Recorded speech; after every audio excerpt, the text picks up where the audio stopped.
Next Gen Sunday, or Next Generation Sunday. And I'm extremely excited to be able to share with you the vision for our children's ministry, our family ministry, if you will. I know last year, I think, on this date, Eli got to share for the youth ministry. And so being the new guy, my time has come up. Before we jump in, though, I want to say a quick word of thanks to so many of you who helped with VBS. It just ended about a week ago, and I think our kids, our volunteers, had a great time at Vacation Bible School. It was amazing, and I was encouraged by both the kids' responses, but also from our volunteers. So I think it was encouraging to them as well.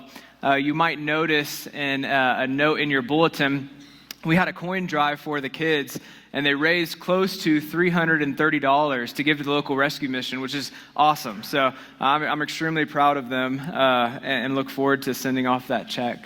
But today is Next Gen Sunday, and so we're going to go ahead and jump to Deuteronomy chapter 6. If you have your Bibles, go ahead and open them there. So just last week, we finished our Half-Truth series, and in a couple weeks, we're going to be starting on Ephesians, but today and next Sunday kind of serve as these standalone Sundays, but something that we want to keep reiterating throughout the year. So today is the vision and the mission, if you will, for the children's ministry here at Christ Community, really for the next generation who's going to be taking our place before we even know it. I read where a cynic remarked, "A family today is a group of individuals sitting around a television." A group of individuals sitting around a television. I think if we're being honest with ourselves, it stings a little bit. There is maybe a little bit of truth in that. We recognize the perceived truth. We recognize that we are really flooded and bombarded with media through our phones, our televisions, our computers, our devices. And what that does, a side effect of that, is to kind of separate us living under the same household. But today I want to look at what the Christian family is called to and really the difference that we are in this world. And so today will be a little different. I want to say that up front for you. This is a vision sermon. So the emphasis for today's sermon will be the vision for children and family ministry here at Christ Community. But before too many of you check out with me saying that because you don't have kids in my area of ministry, or you're single, or your kids are grown and they're finally out of the house and you're rejoicing at that fact, don't check out. I will address you. I think a vision for a family ministry includes all of us in here, which we will collectively come to see. So before we jump into Deuteronomy 6, just kind of in this part of the book, I want to give you the background of what's come before in Deuteronomy, what's happened in the previous 5 chapters. And so all of these chapters, including chapter 6, are an address by Moses to Israel. They are assembled before him. And in this address, he's recounting kind of the Lord's faithfulness to them, but also Israel's stubbornness. And so he recounts how the Lord promised to bring them into the land, but Israel was afraid of the inhabitants. And so therefore that generation was cursed to wander in the wilderness until they died out. Likewise, he talks about how the Lord was with them in their defeat of King Sihon and King Og. And Moses even includes his own failures and subsequent punishment of not being allowed to lead Israel into the promised land. So then we come to chapter 5, and if you just look a page over, chapter 5 is the giving of the 10 Commandments, really the staple of the law, if you will. And so then the Lord relays to Moses, who relays to the people these commandments, which are written on stone tablets. And this was to signify the covenant between God and his people. Every single covenant in the Bible had a sign for it, and these tablets were to be that sign. And so Israel here is called to be faithful. And so that brings us to chapter 6. I know that's a brief recap, but I think chapter 6, when I read it, I think it serves as a summary chapter for the commandments and the laws. It really serves to distill all of this down into something memorable, something to remind the people of who their God is. So let's go ahead and read the text together. It should be on the screen if you'd like to follow along. Deuteronomy 6, verses 4 through 9. Hear, O Israel, the Lord our God, the Lord is one. You shall love the Lord your God with all your heart and with all your soul and with all your might. And these words that I command you today shall be on your heart. You shall teach them diligently to your children and shall talk of them when you sit in your house and when you walk by the way and when you lie down and when you rise. You shall bind them as a sign on your hand, and they shall be as frontlets between your eyes. You shall write them on the doorpost of your house and on the gates. So within the framework that we're operating within of family discipleship, of family ministry, there are three spheres to this text that I want us to see. You think of it as three expanding spheres, if you will. Three key aspects to family discipleship that really undergird and drive the vision for the children's ministry here, but I think also speak to discipleship as a whole. And so I've worked hard to make this memorable for you. We all know of CCC, Christ Community Church. Well, today you will have three more C's in your life that you can add to. So the first C, command. I get this from verses 4 through 6. Hear, O Israel, verse 4, the Lord our God, the Lord is one. If Israel had a creed to their faith, then this would be it. This is the Shema as we know it. And that word Shema is literally just a transliteration of the first word from Hebrew into English. And it means hear. It's almost as if there's an exclamation point behind that first statement. Hear this, Israel. And the question comes, what? Hear what? The Lord our God, Yahweh our God.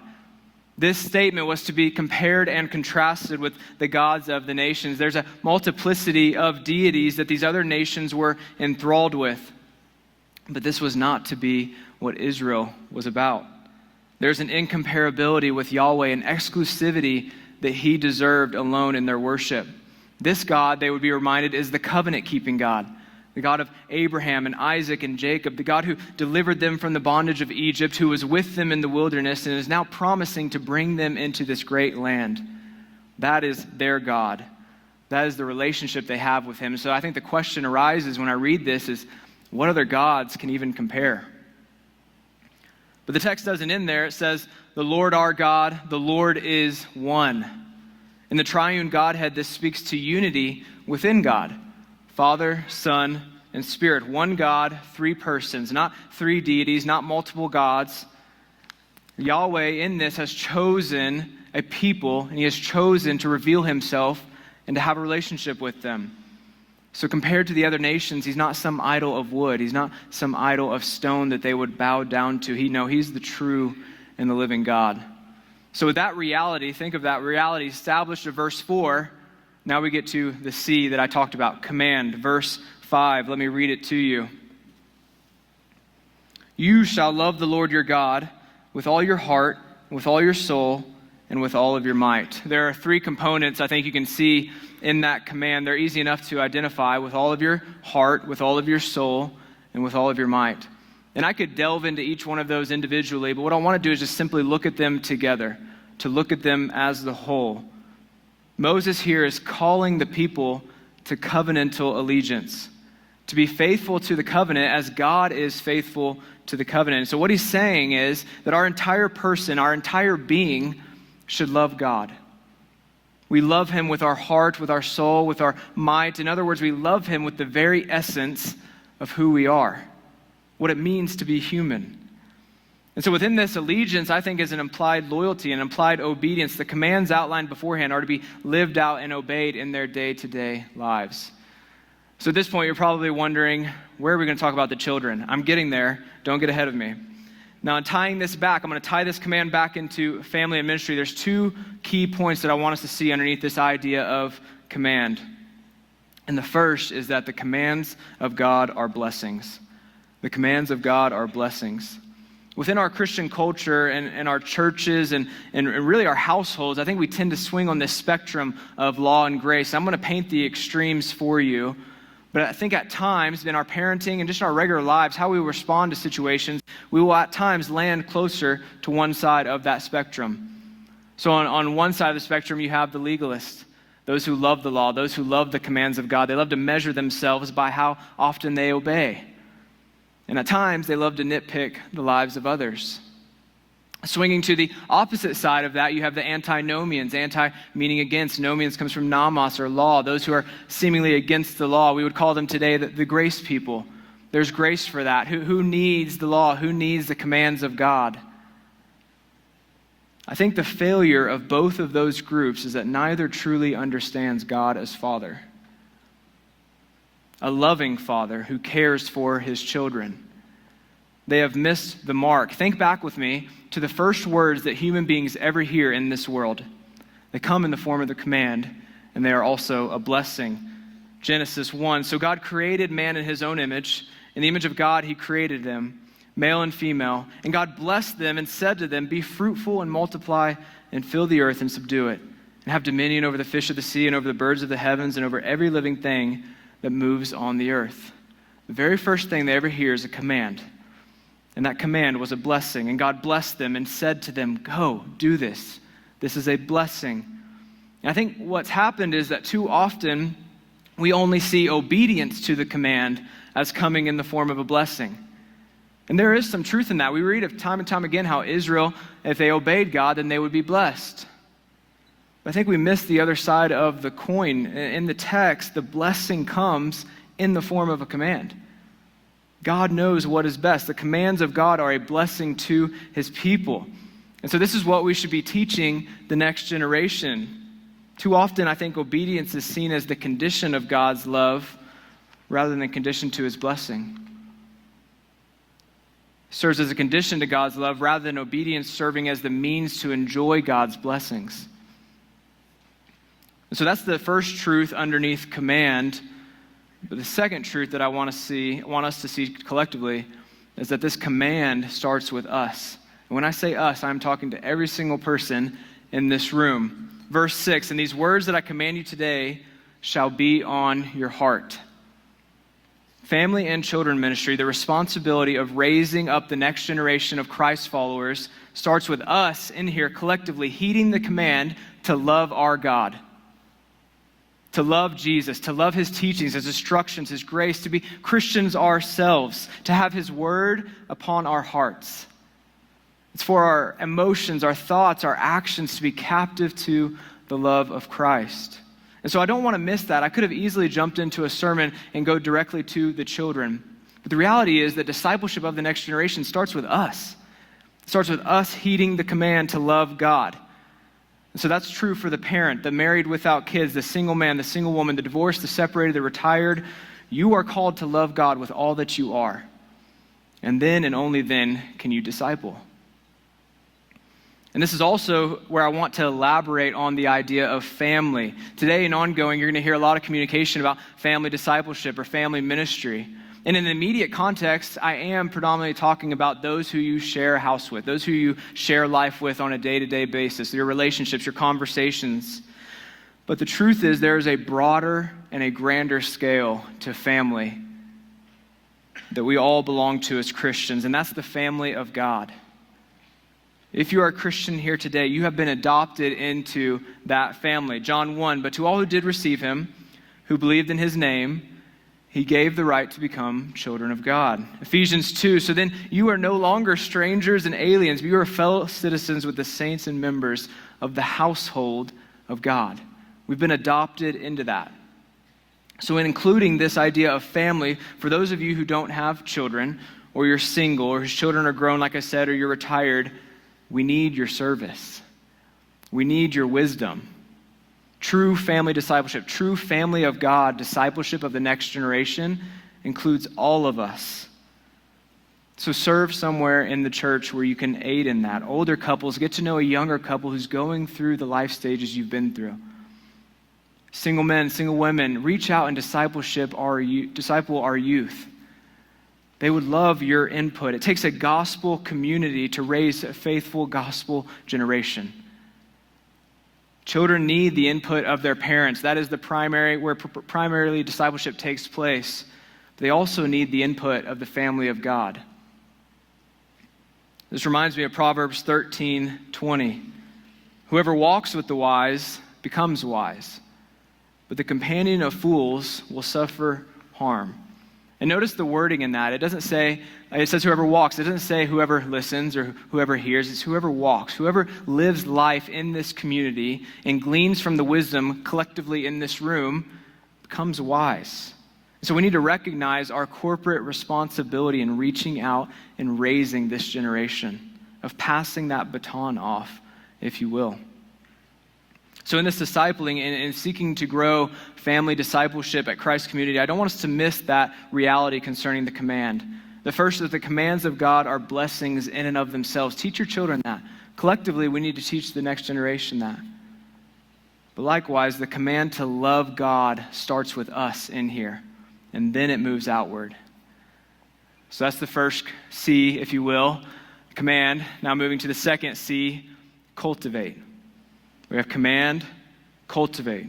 Deuteronomy 6:7, you shall teach them to your children and shall talk of them when you sit in your house and when you walk by the way and when you lie down and when you rise. I want to say this really clearly, and then I want to expound on it for you. The call and burden of raising the next generation, of discipling them, does not begin within the walls of this church. It begins within the walls of your home. God through Moses, what's happening in verse 7, God through Moses here, first as we saw, commands his people to love him, to obey him, to enjoy him forever. But now he commissions them to teach these things to the next generation, to teach these things to their children. And so there's a few things in this verse that I want to highlight just to help us better understand. We see these dual themes of teach and talk and sit and walk and lie and rise.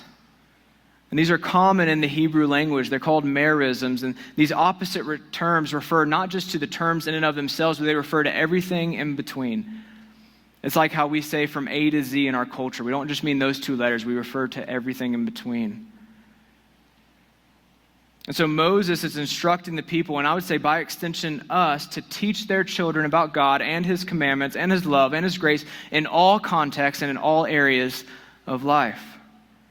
These truths are to be a part of the normal conversations within our households. So from breakfast to bedtime, conversations about God should be included. And so I'm by no means saying that all you do all the time is have devotions 24/7. I'm not saying that, so don't hear that. Nor am I at all against specific times for studying the Word of God, whether it be in the morning or in the afternoon or the evening or praying with your children before bed. Those are family discipleship moments. Those are family devotions. What I'm wanting us to see for this vision is we need to foster a normalcy of talking about the works of God in all areas of life. So teach your children to cherish Christ, not just in the extraordinary parts of life, not just in the exciting parts of life. Teach them to cherish Christ in the everyday, often mundane realities that we often live in. And so I want to transition this idea of cultivate to our specific ministry here at CCC. And so I'm going to share with you our vision and our mission. The children's ministry of Christ Community Church, our vision, exists to glorify God by intentionally cultivating hearts of worship in children through the teaching of the good news of Jesus Christ. Intentionally cultivating hearts of worship in children. So it's not just knowledge we are after, but a changed heart. And friends, I would be the first to admit that salvation belongs alone to the Lord, okay? But we are called to be faithful in planting the seeds. We are called to be faithful in nourishing the soil as much as possible for that growth to take place. And so we will. And I've already kind of hit on this, but I don't want us to ever pit against one another knowledge and the heart. I think they go hand in hand. We teach about Jesus with the underlying purpose of a changed and loving heart. But likewise, upon that heart being changed, your inclinations are changed, and you naturally want to know more about Jesus. You want to know him. You want to know him through his word. You want to have a relationship with him. And so that is our vision. The question still arises of how. What are the means of accomplishing this? And this is where our mission comes into play. The children's ministry of Christ Community Church seeks to partner with parents to disciple the next generation of faithful Christ followers. More than anything else, we here at CCC desire for the children's ministry to be a parent-equipping ministry. So we're striving to communicate through our teaching and our structure of ministry the importance of parents realizing that they are the primary disciple makers in the lives of their children. It's not myself. It's not Pastor Eli. It's not the church. It's not Sunday school, kids' church, or youth gatherings. All of those things are supplemental to what you are doing at home. All of those things are to add to what is already being communicated about God in your home. And I don't want you to hear me wrong. This is not to say that you guys aren't already doing this. I'm so encouraged by seeing family discipleship and the relationships that parents have with their children in this church. But rather, in casting this vision and really talking about our ministry ethos, if you will, what we are all about, it needs to be of an equipping nature. We need to be equipping, supporting, encouraging, and aiding all of you guys in the discipleship of your children, collectively in the discipleship of the next generation. And so when I use the word to cultivate to describe verse 7 for my second C, this is in part what I'm getting at. It takes hard work. It takes discipline. It takes nurturing and pruning to continue the planting metaphor. It takes digging and weeding out what's ultimately not good. Every time I hear of the word cultivate, I can't help but think of my backyard. If there's one place in Idaho Falls that is God-forsaken, it is my backyard. We moved in a few months ago, and the backyard was just filled with weeds. It's absolutely horrible. And it's not just the weeds you can go and pull out. No, it's the ones that as I'm weeding, they're flying up and stabbing me in the face.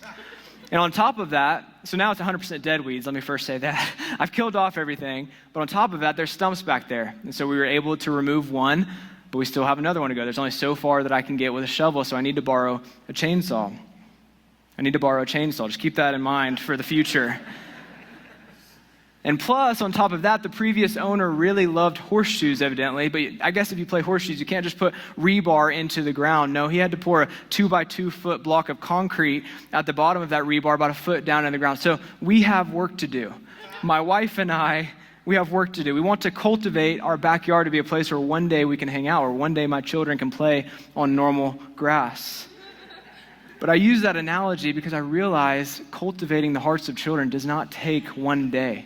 It's not a short period of time. It's investing in the long-term goal. And I also say these things to remind us that cultivating isn't always easy. Discipleship of the next generation isn't always easy. It isn't always pretty. I think through the toddler years, all the way through the teenage years, you're going to have times of immense joy. You're going to have times of really great blessing, but you're also going to have probably many tearful nights. Many times where you don't know if you can continue anymore in this. So I pray that we collectively would be a church that strives to work hard at the discipleship of the next generation, that strives to encourage one another in their parenting, in the discipling, that works hard to cultivate the hearts of the upcoming generation, to really cherish Christ above all else. And so in explaining this vision and this mission and how we are striving to equip parents, I want to highlight something really practical that you're going to start to see. Our teachers are coming, our regular school year teachers, I should say, for Sunday school are coming back September 9th. And we've been working on moving the children's ministry just slightly in the direction of being unified in what we teach. Just a really simple little change. Unified in the main passage being taught on each and every week. So for those of you who have kids in the children's ministry and maybe in multiple age groups, we are trying to make it easier and to aid you in your family discipleship, in fostering those conversations. So starting that week and going forward, you'll start to notice an insert in your bulletin. Really just a family follow-up, if you will. What we will do is highlight the main passage that your children learned that day, and then simply 3 or 4 questions to follow up. The answers will be included, but 3 or 4 questions to follow up to foster that conversation with your kids. So you can leave it in the car if you want and dialogue with them. I know some moms feel like they run a taxi service just driving to and fro with their kids' programs, but you can leave it in the car and dialogue with them. They are stuck with you in that box. So redeem the time. Talk with them about the things of God. Or likewise, take it home and talk with these things over a meal. Talk with them before they go to bed. We simply want to build a foundation with God at the center of it. And I don't want to scare any parents in here in using this discipleship language. Some of you might be put off by that, wondering how I can make time for family discipleship or family devotions. We're exhausted. The house is a mess. We can't add anything to our schedule. Well, if that is you, if I could be so bold as to say this, you might consider cutting something out first. But in light of that example, I want to encourage you and maybe terrify you with a certain reality. You already are discipling your children. You already are. From the time that they were born and as they grow, they are watching you and learning from you nonstop. That's why my 3-year-old son, whenever we're watching an Oklahoma football game, knows to yell out at the kickoffs, "Oh, you." And it's really cute. And that's not what I look like watching the games, but I just wanted to show you that. It's how my 1-year-old daughter has watched her mom carry a diaper bag wherever we go because she's still in diapers. And so now she'll grab her Easter bag and walk with it around the house. And those are really silly examples, I know, but the reality is that they pick up the good and the bad, and you are discipling them. Kids pick up on how mom and dad treat one another. They pick up if a father and a husband is encouraging and loving towards his wife. They pick up on how a mother and a wife is respectful and loving towards her husband. And we're also showing our kids what to expect from their future spouse. I think at times that can be a sobering thought. So they pick up on it all. They also pick up on what you really believe about your faith. If it's just lip service or if there's something that's really happened in the heart. So they see you whether you want them to or not. So I just want to encourage you with that reality. Discipleship, when I use this language, it's not something really far off and hard to attain. You're already doing it. We just need to be purposeful in redeeming the time and purposeful in shaping that discipleship that's already happening to the glory of God. And this brings us to our third C, community. So we have command, cultivate, and community. Let me read verses 8 and 9 for you. You shall bind them as a sign on your hand, and they shall be as frontlets between your eyes. You shall write them on the doorposts of your house and on your gates. So in this framework that we've been operating within today, the means and the method, I think, of discipleship are clear. I'm going to put these on the screen for you. First, we heed the command to love God with all that we are. And that is the collective responsibility of the family of God in this room. We heed that command to love God with all that we are. And then that command is a commission as we faithfully teach the next generation. We work to cultivate hearts that cherish Christ. And now in bringing in community, we see our purpose so that we might go out into the world as salt and light and continue to display God's glory through further disciple making. And so what's happening in these verses, I want to hit on it because it's kind of weird language, frontlets between their eyes and a sign on their hand. He says that we should bind these teachings to our hands. Now, the Jewish people read this really literally. It's called phylacteries, and they would take strips of leather and bind these pouches around their arms. And in the pouches would be little scrolls with verses of the Torah written on them. So they took it really literally. But I don't see any of us doing that. And I think the message and the meaning is still really plain, though. Bind these teachings to your hands and your head. That is to your actions and your thoughts. Let these instruct both how you think and act concerning everything in the world. Really what it's talking about is having a God-centered worldview.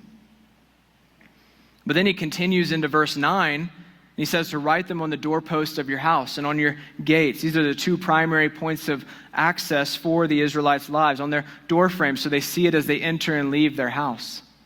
And on the city gates, this is where the center of public activity was, where buying and selling would take place, where judicial decisions were rendered.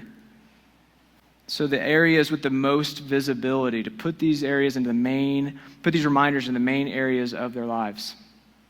So tying that in for us, and the idea of community is that we are to go out. We don't have a sign or a gate that we all collectively meet at, but we have coworkers, we have neighbors, we have a community that we are a part of.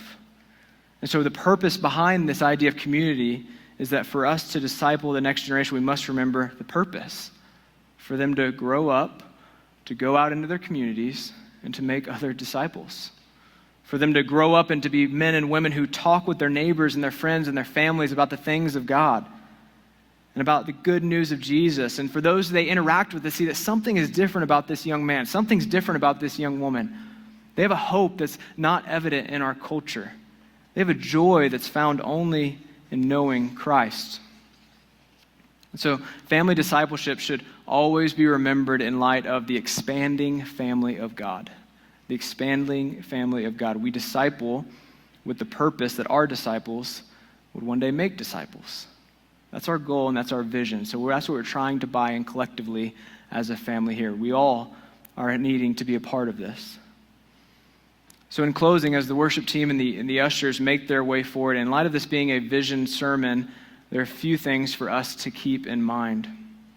A few things that I just want to remind us with and both encourage us with as we leave here and as we're continuing to process about family discipleship and what that looks like. And the first is that as we disciple the next generation, we must remember to love our children for who they are, not for who we want them to be. We don't love a future reality of them. We love them in the now. So encourage them in their walk with the Lord. Lovingly provide correction and discipline with the purpose of growth as they need it. But love them in the now. Don't think that if they were only a certain way, you would love them more. God has called you to love them and disciple them now. Secondly, parents, and I would say everyone by extension in the family of God, let us never abdicate the responsibility to disciple the next generation. I don't want us to give it over to a school or to a club or to a sport or to Sunday school, but I want us to heed the call to be the primary disciple makers in the lives of these children, of these teenagers. And this doesn't mean that education doesn't happen in those other areas. It doesn't mean that they don't learn from those things, but rather that their primary character formation, their primary education and wisdom should be from us, not from the world. And then lastly, our kids don't need perfection. And this is one that's most encouraging to me. Our kids don't need perfection. They don't need a perfect mom or a perfect dad to emulate.